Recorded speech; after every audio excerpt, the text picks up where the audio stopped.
PSI ಬಿದ್ದ.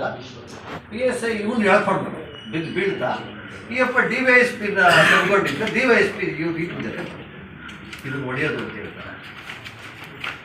At least DYSP ಹೇಳಿದ ನನಗೆ ಬಿದ್ದೆ ಅಂತ ಹೇಳಿದ್ದಾರೆ. ಆದರೆ ಫಸ್ಟ್ ಪ್ರೈಸ್ ಅವನಿಗೆ ಮಾತಾಡೋದು ಏಯ್ ವಿಡಿಯೋ ಯಾಕೋ ಇದೆಯಾ ಮೇಲೆ ಇಲ್ಲ ನಾನು ಪ್ರೈಸ್ ತೊಗೊಳೋದಕ್ಕೆ ಬಂದಿದ್ದೀನಿ ಅಂದರೆ 2 ಬಿಟ್ಟು ಎಳ್ಕೊಂಬಂದಿದ್ದೆ.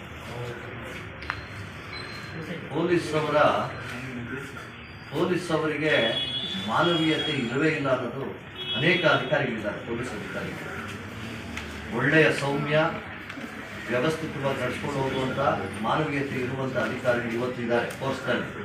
ಆದರೆ ಇಂಥ ವ್ಯಕ್ತಿಗಳಿಗೆ ಏನನ್ನೋದು ನಾವು ಈ ಅನ್ಯಾಯಗಳನ್ನ ನೋಡಿ ಬಹಳ ಬೇಸರ ಆಗುತ್ತೆ. ಇನ್ನೊಂದ್ಸರಿ ಆ ವಿಡಿಯೋ ತೋರಿಸು. ಆ ಜಡ್ಜ್ ಹೊಡೆದಿದ್ದಾರೆ, ಸ್ಟೇಷನ್ನಲ್ಲಿ ಹೊಡೆದಿದ್ದಾರೆ ಅವ್ರನ್ನ. DYSP ಹೆಸರೇನು? ಸೂರಜ್ ಅಂತ. ಒಳಗಡೆ ಸ್ಟೇಷನ್ನಲ್ಲಿ ಹೊಡೆದ್ರೆ ಯಾರು ಹೊಡೆದಿರೋದು? ಕಾನ್ಸ್ಟೇಬಲ್ಗಳೆಲ್ಲ ಬಂದು ಹೊಡೆದಿದ್ದಾರೆ. ಈಗ ಎಲ್ಲ ಕಾನ್ಸ್ಟೇಬಲ್ಗಳು ಬೆಂಗಳೂರು ವಕೀಲರ ಸಂಘ, ನಾನು ನಮ್ಮ ಪದಾಧಿಕಾರಿಗಳ ಪರವಾಗಿ ಹೇಳ್ತಾ ಇದ್ದೀನಿ, ನಾವು ಹೋಗಿ ಎಲ್ಲ ಪದಾಧಿಕಾರಿಗಳು ಹೋಗಿ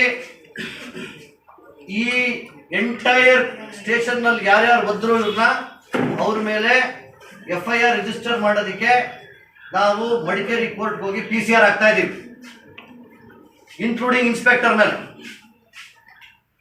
ನೀವು ಹೋರಾಟ ಮಾಡ್ತೀರಾ? ರೌಡಿಗಳಾಗಬೇಡಿ, ಹುಷಾರ್. ರೌಡಿ ವರ್ತನೆ ನಿಮ್ಮ ಸ್ಟೇಷನ್ ಒಳಗಡೆ ತೋರಿಸ್ಬೇಡ್ರಿ. ನಿಮ್ಮ DYSPಗೆ ಏನೋ ಆಗಿರ್ಬೋದು, ಆದರೆ ನಿಜವಾಗ್ಲೂ ಹೊಡೆದಿದ್ರೆ ನೀವೇನು ಬೇಕಾ ಮಾಡಿ. ಇದಾಗಿರೋದು ಆಕ್ಸಿಡೆಂಟ್ ನೋಡಿ. ನಮ್ಮ ಪದಾಧಿಕಾರಿಗಳು ನಮ್ಮ ಕಾರ್ಯದರ್ಶಿಗಳು ತೋರಿಸ್ತಾರೆ ಇನ್ಸಿಡೆಂಟ್ ಯಾವ ಮಟ್ಟಕ್ಕೆ ತಗೊಂಡು ಹೋಗ್ತಾ ಇದ್ದಾರೆ ಪೊಲೀಸ್ ಬರ್ತಾನೆ ಈ ರಾಜ್ಯದಲ್ಲಿ. ಇದನ್ನ ನಾವು ತೀವ್ರವಾಗಿ ಖಂಡಿಸ್ತೀವಿ. ಯಾವುದೇ ಕಾರಣಕ್ಕೂ ಬೆಂಗಳೂರು ವಕೀಲರ ಸಂಘ ಇದನ್ನು ಬಿಡಲ್ಲ. ಅವ್ರ ಮೇಲೆ ಕ್ರಿಮಿನಲ್ ಕೇಸ್ ಆಗೇ ಆಗುತ್ತೆ. ಅವರು ಬಂದು ಟ್ರಯಲ್ ಫೇಸ್ ಮಾಡಿ. ಕಾನೂನಿನಲ್ಲಿ ಒಂದು ಕಟ್ಟುನಿಟ್ಟಾದ ಒಂದು ಮಾರ್ಗಸೂಚಿ ಇದೆ ಕಾನೂನಿನಲ್ಲಿ. ಏನಂತಂದ್ರೆ, ನೀನು ಅಪರಾಧವನ್ನು ತಡೆಯೋದಕ್ಕೆ ನೀನು ಪೊಲೀಸು, ಆದರೆ ನೀನು ಅಪರಾಧ ಮಾಡೋದಕ್ಕಾಗಲ್ಲ. ನೀನು ಅಪರಾಧ ಮಾಡೋದಕ್ಕೆ ನೀನು ಸಾಮರ್ಥ್ಯ ಇದೆ ಅಂತ ಮಾಡಿದ್ರೆ ನೀನು ತಪ್ಪಿತಸ್ಥನಾಗ್ತೀಯ. ನೀನು ಬಂದು ಕಾನೂನು ಕಟ್ಟಲೆ ಮೇಲೆ ನಿಲ್ಲಬೇಕಾಗತ್ತೆ.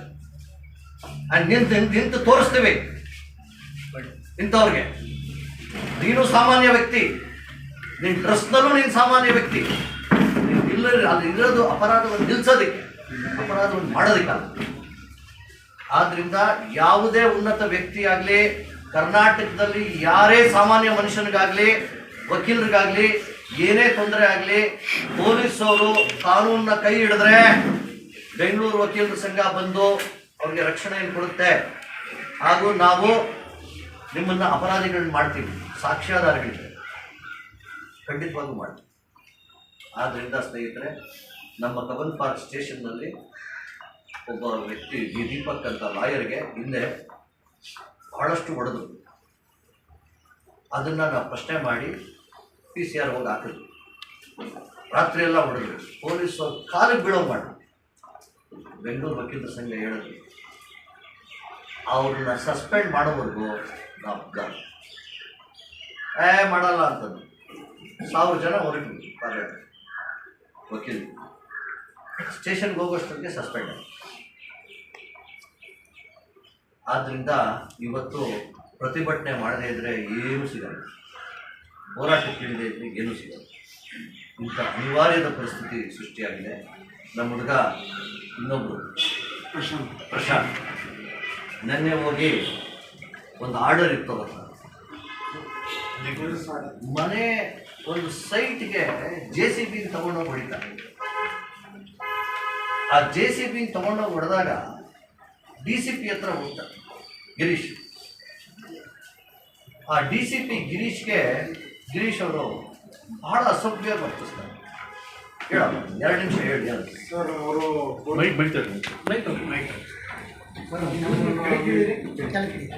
ವಿಲ್ ಆರ್ಡರ್ ಇದೆ. ಸೊ ಹಿಂಗಾಗಿದೆ ಅಂತ ಹೇಳಿದಾಗ ನಮ್ಮನ್ನ ನಿಂತ್ಕೊಂಡು ಮಾತಾಡಿಸಿ, ನೀವೆಲ್ಲ ಮಾಫಿಯಾ ಮಾಡ್ತಾ ಇದ್ದೀರಾ, ಕೋರ್ಟಲ್ಲಿ ಏನೋ ಡೀಲ್ ಮಾಡ್ಕೊಂಡು ಬರ್ತೀರಾ. ಸೊ ಆಮೇಲೆ ಅವ್ರು ಏನು ಹೇಳ್ತಾರೆ ಅಂದರೆ, ಇದು ಸ್ಕ್ಯಾಂಡಿಲಸ್ ರೀತಿಯಲ್ಲಿ ಕೋರ್ಟ್ನ ಪ್ರೊಜೆಕ್ಟ್ ಮಾಡಿ ನೀವಿನ್ನು ಹೋಗ್ಬೋದು ಅಂತ ಗದರ್ಬಿಟ್ಟು ರೌಡಿಸಮ್ ಮಾಡ್ಬಿಟ್ಟು ಕಳಿಸ್ತಾರೆ ನಮ್ಮನ್ನ. ಸೊ DCP ಗಿರೀಶ್ ತುಂಬಾ ರಫ್ ಆಗಿ ಮಾತಾಡ್ಬಿಟ್ಟು ಕಳಿಸ್ತಾರೆ sir. DCP West. So civil ಇರೋದ್ರಿಂದ ಸಿವಿಲ್ ಅವ್ರಿಗೆ ಏನು ಅಧಿಕಾರ ಇಲ್ಲ. ಸೊ ಅದ್ರ ಮೇಲೆ ಅವ್ರು ಇಂಟರ್ಫಿಯರ್ ಆಗಿರೋದ್ರಿಂದ ನಮ್ಮ ಹತ್ರ ಡಿಗ್ರಿ ಕಾಪಿ ಇದ್ರೇನು ಈ ಥರ ಇಂಟರ್ಫಿಯರ್ ಆಗ್ತಾ ಇದ್ದಾರೆ ಅಂತ ಕಂಪ್ಲೇಂಟ್ ಕೊಟ್ಟಾಗ ನಮಗೆ ತಗೊಳ್ಳಲ್ಲ. ನಮ್ಮ ಕ್ಲೈಂಟ್ ಯಾಕೆ ಅಂತ ಕೇಳಿದಾಗ ಅವ್ರ ಮೇಲೆ FIR ಹಾಕ್ತಾರೆ. ಅವ್ರ ಮೇಲೆ FIR ಹಾಕ್ಬಿಟ್ಟು ಅವ್ರನ್ನೂ ಇದು ಮಾಡಿದ್ದಾರೆ, ಪಾರ್ಟಿ ಮಾಡಿಬಿಟ್ಟು ಇವಾಗ ಡಿಗ್ರಿ ಕಾಪಿ ಇದೆ, ಇದನ್ನು ಉಲ್ಲಂಘನೆ ಮಾಡಿಕೊಡಿ ಅಂದರೆ ನಮಗೆಲ್ಲ ಗೊತ್ತು ನೀವೇನು ಆಟಗಳು ಆಡ್ತೀರಲ್ಲ ವಕೀಲರೆಲ್ಲ ಸೇರಿಕೊಂಡು ಅಲ್ಲಿ ಹೋಗಿ ಆರ್ಡರ್ ಮಾಡಿಸ್ಕೊಂಡ್ಬರ್ತೀರಾ, ಇಲ್ಲೆಲ್ಲ ಡೀಲಿಂಗ್ಗಳು ಮಾಡ್ತೀರಾ ನೀವು ಅನ್ನೋ ರೀತಿಯಲ್ಲಿ ಮಾತಾಡ್ತಾರೆ ಸರ್. ಗೆಟ್ ಔಟ್ ಅಂತ ಹೇಳ್ಬಿಟ್ಟು ಒಂಥರ ತುಂಬ ಕೆಟ್ಟದಾಗ ಒಂಥರ ಬೈದ್ಬಿಟ್ಟು ಕಳಿಸಿದ್ರು. 3:40 to 4 ಒಳಗಡೆ ಆಗಿರೋ, 3 o'clock 3:40 or 3:04 ಒಳಗಡೆ ಆಗಿರೋದು. ಸೊ ಹಿಂಗೆ ಕರೆದಾಗ ನಮ್ಮ ಕ್ಲೈಂಟ್ಗಳ ಮುಂದೆ, ಆಮೇಲೆ ಅಲ್ಲಿ ಅನ್ನಪೂರ್ಣೇಶ್ವರಿ ನಗರ ಲತೇಶ್ ಕುಮಾರ್ ಅಂತ ಹೇಳ್ಬಿಟ್ಟು ಇನ್ಸ್ಪೆಕ್ಟರು ಅವ್ರ ಮುಂದೆ ಹೇಳಿದಾಗ ಹೋಗ್ಬೇಕಾದ್ರೆ ಲತೇಶ್ ಕುಮಾರು ನಕ್ಕೊಂಡು ಹೋಗ್ತಾರೆ. ಸೊ ಹಿಂಗೆ ನಮ್ಮ ಮೇಲೆ ದೌರ್ಜನ್ಯವಾಗಿ ನಾವು ಏನು ಹೇಳ್ತಾ ಇದ್ದೀವಿ ಅಂತ ಕೇಳೋಕೆ ಕೂಡ ಅವ್ರು ರೆಡಿ ಆಗಿರಲಿಲ್ಲ. ಸೊ ಇವ್ರ ಮೇಲೆ ಸೂಕ್ತವಾದ ಕಾನೂನು ಕ್ರಮ ಆಗಿ ಸಸ್ಪೆಂಡ್ ಆಗಬೇಕು. ಸ್ನೇಹಿತರೆ, ಸ್ವಲ್ಪ ಪೊಲೀಸಿನ ದೌರ್ಜನ್ಯ ಹೆಚ್ಚಾಗ್ತಾ ಇದೆ. ಪೊಲೀಸಿನ ರಾಜ್ಯಭಾರ, ಪೊಲೀಸ್ ಸ್ಟೇಟ್ ಅಂತಂತಾರೆ. ಪೊಲೀಸ್ ಸ್ಟೇಟ್ ಒಂದು ಪ್ರತೀತಿಯಲ್ಲಿ ಇವತ್ತು ಅವ್ರು ಕಂಟ್ರೋಲ್ ತಗೊಳ್ತಾ ಇದ್ದಾರೆ. ನೀವು ಯಾವುದೇ ಜಾಗಕ್ಕೆ ನೀವು ಸ್ವಾಧೀನವನ್ನು ಪಡ್ಕೊಬೇಕು ಅಂತಂದರೆ ಅದಕ್ಕೆ ವ್ಯವಸ್ಥಿತವಾಗಿ ಮಾಡಿಕೊಡೋ ಪೊಲೀಸರು ಇದ್ದಾರೆ.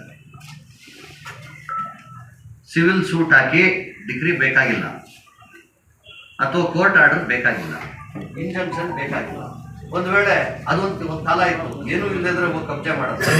ಈಗ ಕೋರ್ಟ್ ಇಂಜಂಕ್ಷನ್ ಇದ್ರೆ ಇಂಜಂಕ್ಷನ್ ಏನಕ್ಕೆ ತಗೊಂಡ್ರೆ ನೀನು, ಜಡ್ಜ್ ಯಾರು ಕೊಟ್ಟಿರೋದು ಇಂಜಂಕ್ಷನ್ ಅಂತ ಹೇಳಿ ಇಂಜಂಕ್ಷನ್ ಇದ್ರೂ ಪೊಸಿಷನ್ ಕೊಡಿಸೋದು.